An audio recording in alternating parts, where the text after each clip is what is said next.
Olá, tudo bem?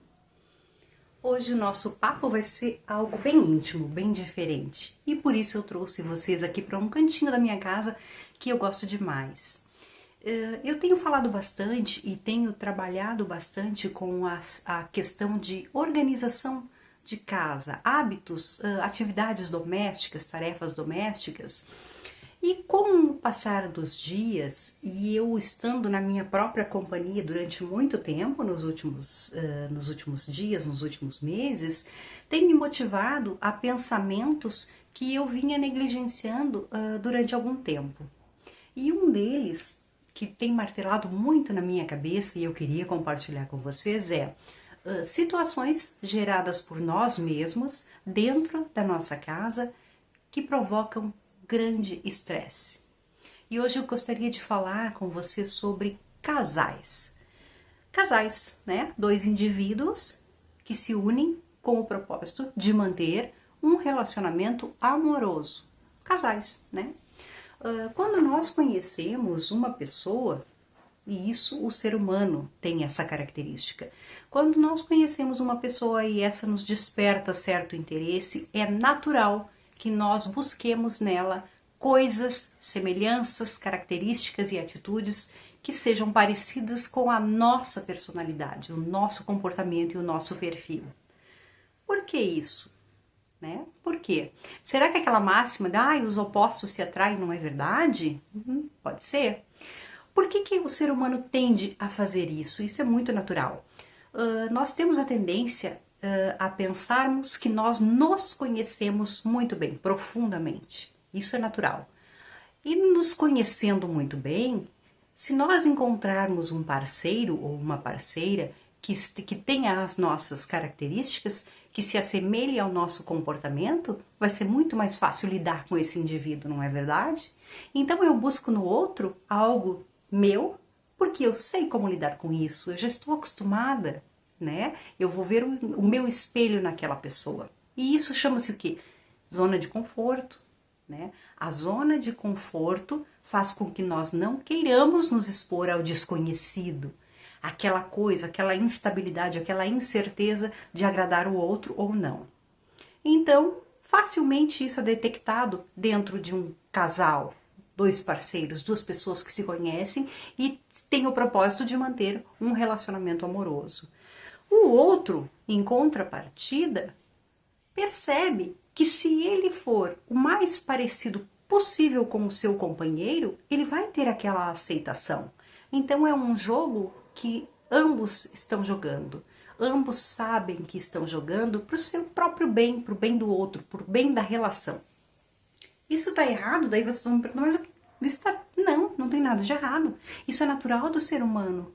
Buscar coisas confortáveis, buscar situações confortáveis e conhecidas que não gerem estresse, que não gerem medo e incerteza. Nós buscamos o que é seguro. Isso é natural do ser humano. E buscar segurança num relacionamento entre duas pessoas é super tranquilo e super normal. À medida que o tempo passa e essas pessoas se conquistam, né, uma a outra, elas já estão no relacionamento e esse relacionamento se consolida, é natural que a gente relaxe, deixe esse comportamento de lado, esse cuidado excessivo em me parecer com o outro, e eu vou relaxando e vou sabendo com a certeza de que já conquistei o meu par, eu já sou amada, eu já sou amado, então eu vou conseguir mostrar aos poucos o que eu de fato sou. Eu não tenho mais aquela insegurança e aquela certeza, aquela necessidade em agradar. Eu já conquistei o meu par e nós nos amamos. Então eu vou ser eu mesmo. E é aí que nós começamos a perceber as diferenças entre os casais. E aí eu vou dar um exemplo aqui, do meu lar. Meu marido e eu somos duas pessoas que temos, felizmente, hábitos muito semelhantes. Nós temos hábitos semelhantes, mas somos indivíduos completamente diferentes. Eu sou hiperativa, eu sou controladora, eu sou ansiosa. Ele é tranquilo, ele é de boas, ele é muito na dele. E ele é muito calmo. A vida dele foi uma vida muito tradicional, ele é criado em uma família tradicional, onde tinha uma mãe muito dedicada, que estava em casa cuidando de tudo, cuidando dos filhos, do marido, e ele foi criado e cresceu nesta realidade. Em contrapartida, a minha vida, a minha infância e a minha formação foi completamente diferente. Vinda de um casamento dissolvido, né, pais separados, uma mãe que precisou trabalhar sempre, nunca pôde estar em casa desde muito cedo. Eu desenvolvi, assimilei e assumi muitas responsabilidades, o que me fez amadurecer e ter esse discernimento de tomar as coisas para mim, as responsabilidades e as tarefas de casa. E essa diferença muitas vezes gera um transtorno e aquele desconforto que todos nós conhecemos em um relacionamento. Então aí é que tá. E o que isso tudo, Kátia? Tu tá falando esse monte de coisa. O que isso tem a ver com tarefas de casa? Vamos chegar lá. Nós já vamos chegar nesse ponto. Então o que isso tudo pode ter a ver com tarefas domésticas? Tu falou de relacionamento, falou de comportamento, de conquista e tudo mais, mas onde é que isso entra na minha dificuldade em administrar as tarefas domésticas da minha casa, dentro da minha realidade? Então agora vamos às dicas que eu levo para minha vida e para mim funciona, e eu estou batalhando e trabalhando muito para que elas deem certo. A dica número 1 é: explore as habilidades do seu parceiro e tente suprir aquelas em que ele não tem muita afinidade. Por exemplo, novamente aqui em casa, o meu marido, depois de algum tempo do nosso relacionamento, descobriu que ele adora cozinhar.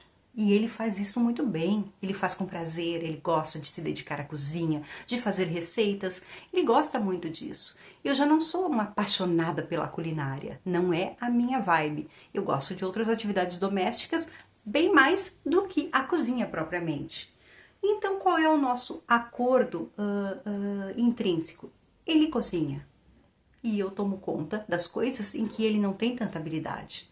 Se eu não tenho gosto ou habilidade suficiente para administrar a cozinha, e ele tem, eu vou suprir a necessidade que nós temos em outras áreas, onde ele não é tão bom assim.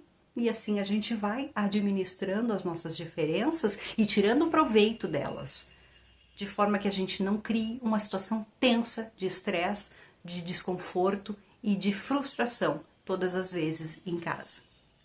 A dica número 2 é importante. Você precisa ser muito claro com relação às consequências que a falta de atitude do outro pode trazer para a sua saúde ou para a sua vida, a vida de vocês, a vida em comum. Então, converse. Coloque essa situação em pratos limpos.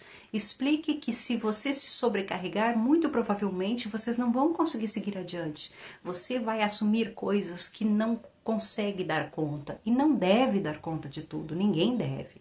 Então, deixe muito claro que as pessoas precisam sim fazer a sua parte, precisam sim às vezes se esforçar um pouco mais e se dedicar a aprender coisas, a hábitos novos, criar hábitos novos dentro de uma relação, dentro de um lar, de uma casa onde nós dividimos o nosso espaço com outros.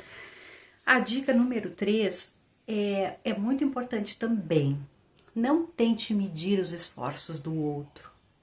Não compare, eu trabalho mais, você trabalha mais.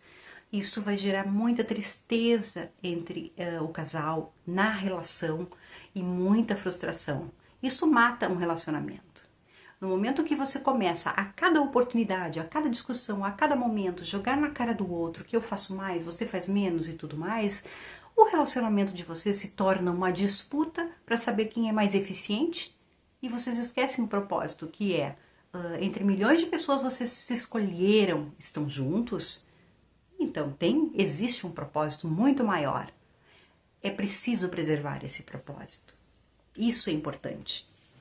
Então, assim, a última dica que eu quero deixar para vocês, e eu acho que é a mais importante, é a que eu estou tentando treinar muito, eu estou exercitando demais. Entenda o limite do outro. Entenda que todos nós temos limites e você não vai mudá-los. Entenda e consiga, tente administrar esses limites, assim como os seus também. Eu não devo comparar o outro a mim. O outro não é igual a mim, e eu tenho que entender isso. Por mais que eu diga, mas como é que eu consigo fazer tal coisa e fulano não consegue? Não consegue. Fulano não sou eu. Eu não sou fulano.